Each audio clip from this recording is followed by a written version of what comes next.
గ్రామాల్లో మా వైఎస్ఆర్ కాంగ్రెస్ పార్టీకి సంబంధించినటువంటి యాక్టివిస్టులు నాయకులు కావచ్చు, కార్యకర్తల మీద కావచ్చు, ఏదో కాల్దూకి ముందుకొచ్చి పిచ్చి పిచ్చి కట్టుకథలల్లి కేసులు పెడదాము, గొడవలు పెట్టుకుందామని ముందుకు దూకుతున్నారేమో.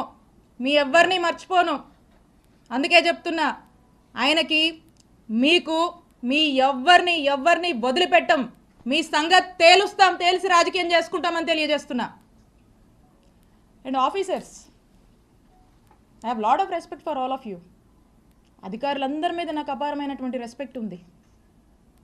మీరు ప్రజలకు అవసరం వచ్చే పనులు చేయండి, ప్రజలకు 4 మంచి పనులు చేయండి, ప్రజలకు అండగా ఉండండి, ప్రజలు మిమ్మల్ని గుర్తించేలా మీ పరిపాలనని కొనసాగించండి.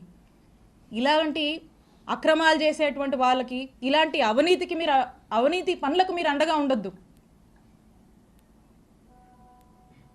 కొంతమంది ఉన్నారు బాగా అత్యుత్సాహానికి పోతూ ఇట్లాంటి పనులు చేస్తూ ఉన్నారు. నేను చెప్తున్నా, ఇలా అత్యుత్సాహంతో ఏ ఆఫీసర్ అయినా ఇష్టం వచ్చినట్టు చేస్తూ ముందుకు వెళ్తున్నాడా, I'm telling you, you will face severe consequences in the future. You are going to face severe consequences. నేను హెచ్చరిస్తున్నా, అత్యుత్సాహం చూపించేటువంటి ఆఫీసర్లని, మరింత అత్యుత్సాహం చూపిస్తున్నటువంటి కొంతమంది టీడీపీ వాళ్ళని, ఇక్కడున్నటువంటి ఎమ్మెల్యే పుల్లారావు గారిని, మీరు మా జోలికి వస్తే మమ్మల్ని తప్పుడు కేసుల్లో ఇరికిచ్చి నానా ఇబ్బందులకు మమ్మల్ని గురి చేస్తే, I'm telling you note this, for every action there is an equal and opposite reaction. Newton's 3rd law గుర్తుపెట్టుకోండి. For every action of yours there is going to be an equal and opposite reaction from us when day comes, when time comes. మాకంటూ ఒక రోజు వస్తుంది, మా జగనన్న ప్రభుత్వం మళ్ళీ ఒక రోజు వస్తుంది, తేలుస్తాం మీ సంగతి.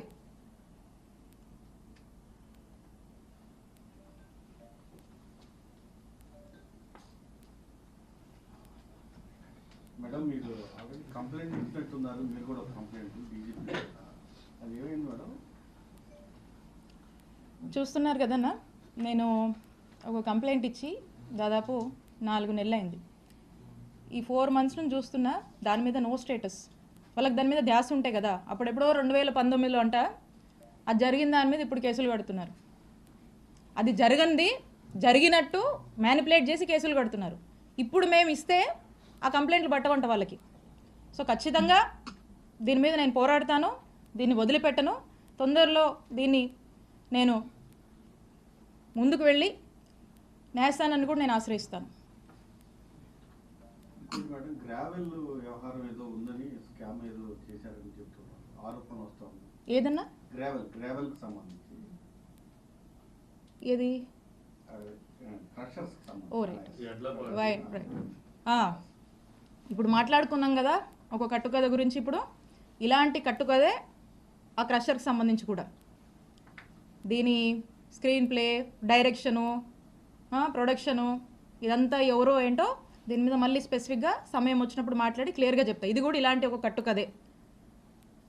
ఎప్పుడు ప్రజల్లో డిఫేమ్ చేయాలి, పదే హ్యూమిలియేట్ చేయాలి, భయపెట్టాలి, ఇబ్బంది పెట్టాలి, అల్లరి చేయాలి, అవాస్తవాల్ని వాస్తవాలుగా చూపించేటువంటి ఒక ప్రయత్నంలో భాగంగానే ఇది కూడా ఒక నరేటివ్ బిల్డ్ చేశారు. దీని గురించి కూడా ఖచ్చితంగా సమయం వచ్చినప్పుడు నేను మాట్లాడతా. నేను ఒకటే చెప్తా ఉన్నా, నేను ఎమ్మెల్యేగా పనిచేశా, నేను మంత్రిగా పనిచేశా, నేను దేనికైనా ఏ ఛాలెంజ్కైనా సిద్ధమే. నేను ఏ రోజు ఏ తప్పు చెయ్యలా.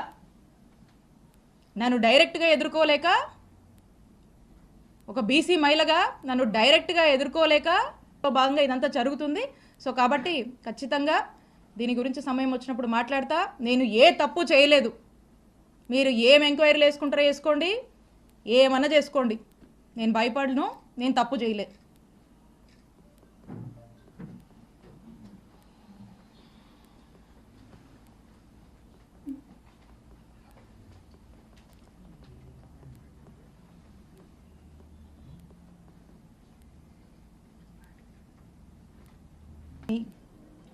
ఇలాంటి మోసపూరిత హామీలు చెప్పి ప్రజలకు ఆశ చూపించి వాళ్ళ చేతిలో ఓట్లు వేయించుకొని కూటమి ప్రభుత్వం అధికారంలోకి వచ్చింది.